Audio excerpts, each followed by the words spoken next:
The room went completely silent. Every single person at that bar stopped talking, stopped laughing, stopped breathing for just a moment. Because the man standing in the doorway, the one they had all been mocking just minutes before, had just been handed a letter that changed everything. And nobody in that room was prepared for what happened next. If this kind of story is exactly what you love, make sure you hit that subscribe button on Sage Stories. We share stories like this every single week, stories that remind us what it means to be human. Drop a like, and tell us in the comments what kind of stories move you the most. Now, let's get into this one. Marcus Reeves had been fixing cars since he was 14 years old. Back then, it was just his dad's old pickup truck sitting in the driveway of their small house in Dayton, Ohio. His dad worked double shifts at the factory and never had the time or the energy to do much maintenance. So Marcus taught himself. He watched YouTube videos on an old laptop, borrowed tools from the neighbor 2 doors down, and spent weekend after weekend covered in grease and dirt, figuring out how engines worked. By the time he was 16, word had spread through the neighborhood. Kids came to him with their parents' cars. Teachers brought their trucks. And Marcus never charged a single person more than what the parts actually cost. That was the kind of man Marcus was. Quiet. Humble. The kind of guy who could have charged anything and never did. Fast forward about 12 years, and Marcus was running a small garage on the edge of town called Reeves Auto Repair. It wasn't much to look at. The sign out front had a crack running through it, and the parking lot was cracked asphalt with weeds pushing through the edges. But inside, that garage was clean, organized, and run with more care than most 5-star shops you'd find in the city. Marcus knew every single car that came through his doors. He remembered the make, the model, and every problem it had ever had. His customers trusted him completely, and they always came back. But life had gotten harder for Marcus over the past few years.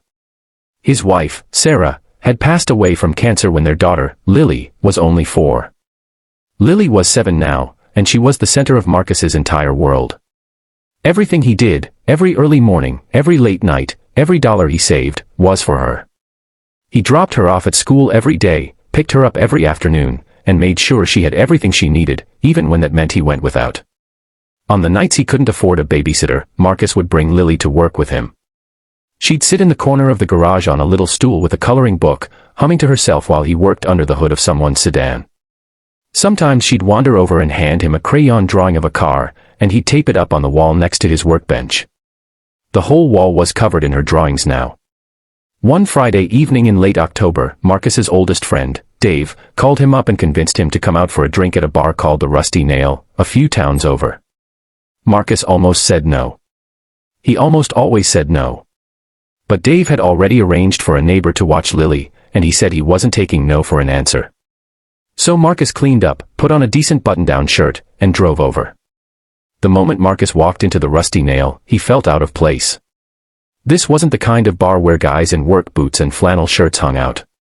This was the kind of place where men in expensive jackets sat at polished wooden bars and ordered things Marcus couldn't pronounce. But Dave was there, waving him over to a booth in the back, and Marcus sat down and let himself relax for the first time in months. The trouble started about an hour in. A group of guys at the bar, loud, well-dressed, clearly had money to burn, noticed Marcus. They noticed his calloused hands, his worn-out shoes, the slight grease stain on his sleeve that he hadn't been able to scrub out completely. One of them, a tall guy with slick-back hair, called out loud enough for everyone to hear, saying something like, "Hey, does anyone need an oil change? Looks like we've got a mechanic in here." The group laughed. Marcus's jaw tightened, but he didn't say a word. Dave started to say something, but Marcus put his hand up and shook his head. He took a quiet sip of his beer and stared at the table. The comments kept coming. Small, cruel jabs about how Marcus looked, about how he probably couldn't afford to be there, about how some people should just know their place. Each one landed a little harder than the last. Marcus sat there and took it. Not because he was weak, but because he had learned a long time ago that fighting people like that only gave them what they wanted, attention. What none of those men knew was that Marcus had quietly paid for the drinks of the couple sitting 2 tables away when he noticed the man looking at the bill with a worried expression. He had done it without saying a word, just handed his card to the bartender and pointed. That couple had no idea who paid for their night, and Marcus wanted it that way. And that's exactly when the door opened. A man walked in wearing a long charcoal coat, no tie, hair slightly disheveled like he'd been traveling all day. He scanned the room for a second, then walked straight to the bar and ordered a coffee. Not alcohol. Just coffee. The bartender recognized him immediately and his expression shifted. The men smiled politely and sat down quietly at the end of the bar. Marcus had no idea who this man was. But Dave did. Dave leaned over and whispered that the man at the bar was Richard Cole, the CEO of Cole Industries, one of the largest manufacturing companies in the Midwest. He was in town because he had been quietly visiting small businesses in the area for the past few weeks as part of a personal project. He was looking for people, real people, who were doing something meaningful in their communities, not just making money, but making a difference. Richard Cole had been sitting at that bar for about 20 minutes, watching everything unfold. He saw the group mocking Marcus. He saw Marcus refuse to engage. And then he saw something that stopped him cold. He saw the bartender quietly hand the grateful couple their receipt, and when they looked at it in confusion, the bartender just nodded toward Marcus across the room. Richard Cole set his coffee down and pulled out his phone.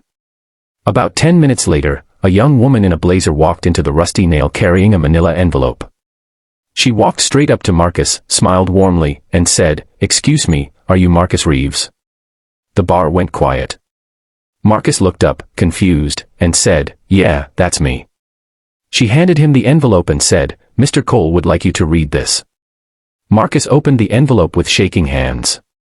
Inside was a single letter, and it was from Richard Cole. The letter explained that Cole Industries was launching a new initiative to support small business owners who were making a real difference in their communities. Marcus had been identified through a series of interviews with residents in the area. Apparently, dozens of people had talked about him, about how he fixed their cars for barely anything, how he helped the elderly woman down the street when her car broke down on the highway, how he once drove 40 minutes in the rain to bring a spare tire to a stranger he had never met. The letter wasn't just a note of appreciation. It was an offer. Cole Industries was prepared to fully fund the renovation of Marcus's garage, provide him with brand new equipment, and offer him a long-term business partnership that would set him up financially for years to come.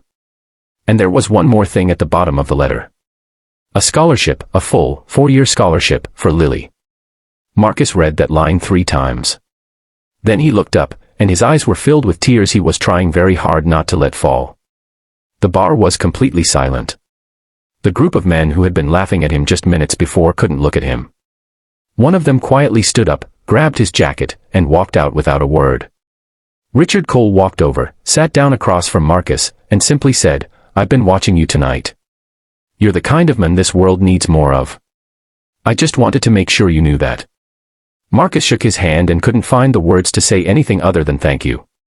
Within 6 months, Reeves Auto Repair looked like an entirely different place. The sign was brand new.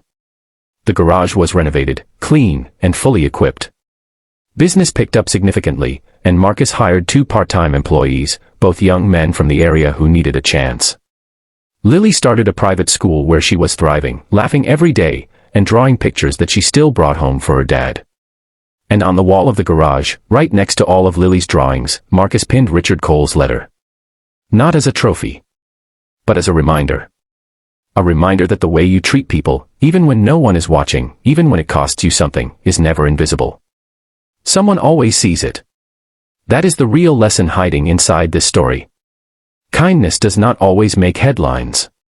It does not always get rewarded in the moment. Sometimes it happens quietly, in a bar, in a garage, or on a random Tuesday when nobody is looking. But it echoes. It travels. And it finds its way back to you in ways you never could have imagined. If this story touched your heart, share it with someone who needs to hear it today. And if you have your own story of kindness, drop it in the comments below. We would love to hear it. Until next time, keep being the reason someone smiles.